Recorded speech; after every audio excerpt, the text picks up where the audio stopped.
Ya, berdasarkan data yang dihimpun Satuan Tugas Penanganan COVID-19 per hari ini terjadi penambahan 6.347 kasus baru COVID-19.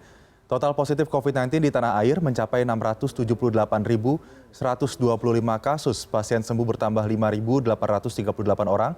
Hingga total pasien sembuh hingga saat ini yakni 552.722 orang. Rasio kesembuhan mencapai 81,5%. Kasus kematian di tanah air bertambah 172 orang hingga total pasien COVID-19 yang meninggal dunia mencapai 20.257 jiwa.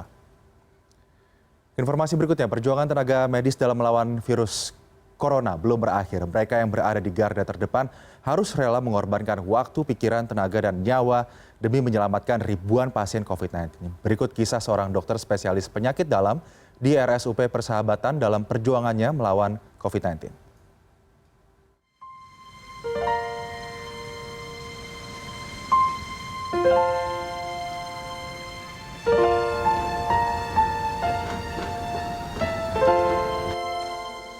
Virus corona masih menjangkiti masyarakat Indonesia. Namun, tak sedikit orang berhasil sembuh dari infeksi virus ini.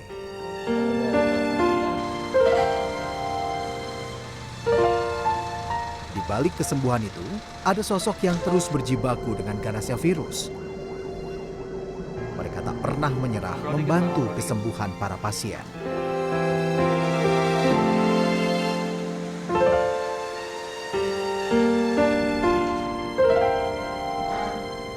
Salah satunya adalah Dr. Ade Putri Tanesa Idayu.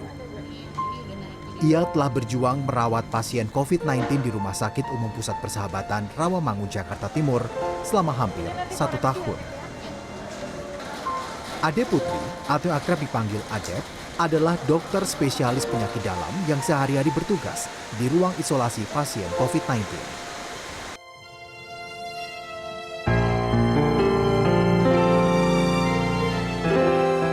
Adep menghabiskan waktu rata-rata 2 jam untuk mengobservasi dan memantau para pasien. Ia pun sudah terbiasa beraktivitas menggunakan pakaian hazmat.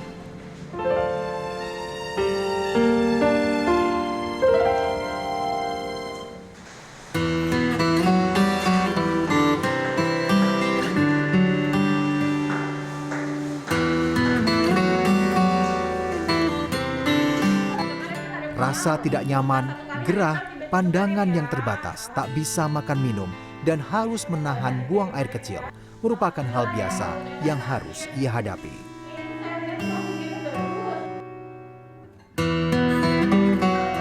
Tak pernah terbayangkan sebelumnya oleh Adep akan berhadapan dengan virus mematikan yang belum ada vaksinnya.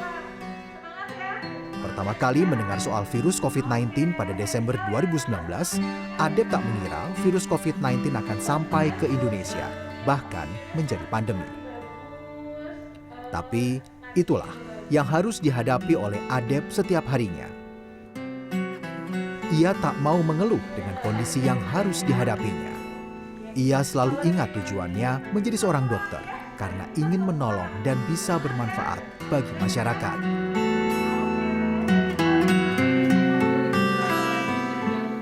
Sebagai manusia biasa, Adep pun tak luput dari rasa khawatir. Pada awal pandemi, Adep masih memberikan ASI eksklusif pada putra bungsunya. Jelas khawatir ya, khawatir sekali. Apalagi waktu saya bekerja Rumah Sakit Umum Pusat Persahabatan menjadi pusat rujukan COVID ini. Yang saya khawatirkan selain saya sendiri bisa terinfeksi adalah saya punya 2 balita di rumah, dan yang kebetulan yang terakhir itu yang kecil masih menyusui, masih ASI. Itu kekhawatiran saya. Waktu Maret awal-awal COVID, saya masih memerah ASI itu masih banyak ya. Mungkin rasa stres, rasa khawatir itu akhirnya hasil perahan tuh jadi berkurang drastis gitu. Itu yang saya sangat khawatirkan sebenarnya, itu memikirkan kedua anak saya dan juga kedua orang tua saya yang punya komorbid. Duka dirasakan Adep ketika kedua orang tuanya terinfeksi COVID-19 dengan gejala. Selama 3 minggu, orang tua Adep diisolasi di RSUP Persahabatan dan Adep sendiri yang merawat orang tuanya. Yang paling menjadi duka saya ya sebenarnya adalah saat kedua orang tua saya ternyata positif COVID dan gejalanya berat, terutama ibu saya. Waktu itu beliau dirawat sekitar 3 minggu. Alhamdulillah saya punya teman-teman sahabat-sahabat dokter di sini yang sangat perhatian lah dengan kedua orang tua saya gitu, dan mereka yang merawat orang tua saya. Di sana saya sudah tidak bisa berpikir gitu karena udah benar-benar khawatir banget dan kondisinya juga buruk. Sampai saya sempat berpikir mungkin ini kesempatan terakhir saya merawat beliau gitu. Setelah sekitar 3 minggu akhirnya diperbolehkan pulang, lanjut isolasi di rumah, dan alhamdulillah sekarang walaupun masih sedikit lemas tapi sudah sehat.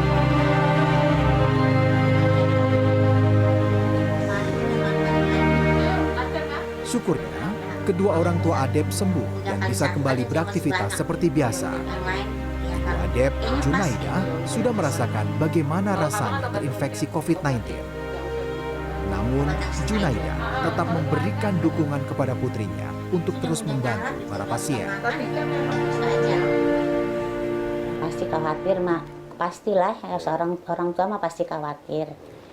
Tapi dia sebagai tugas dokter, ya udahlah terserah Allah lah ya. Maksudnya dia usaha untuk ngobatin orang, khawatir mah adalah namanya orang tua ya. Khawatir saya malah tolongin dek.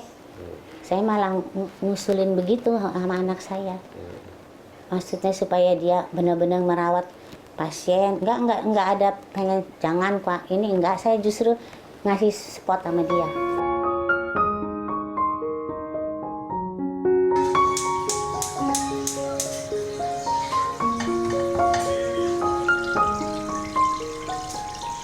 Sadar profesinya berpotensi tertular COVID-19, Adep dan suaminya sangat ketat menerapkan protokol kesehatan di rumahnya. Salah satunya dengan membatasi jumlah kunjungan tamu yang datang ke rumahnya. Salah satu kekhawatiran sih jelas keselamatan dan kesehatan istri saya ya.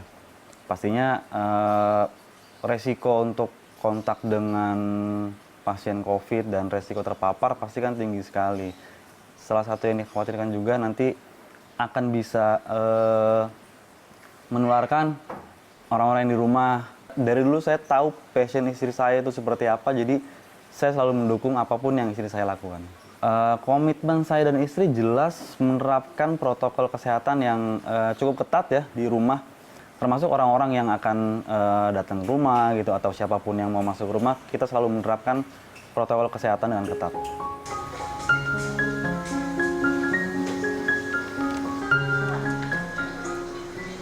Adep berpesan agar masyarakat tetap patuh terhadap protokol kesehatan.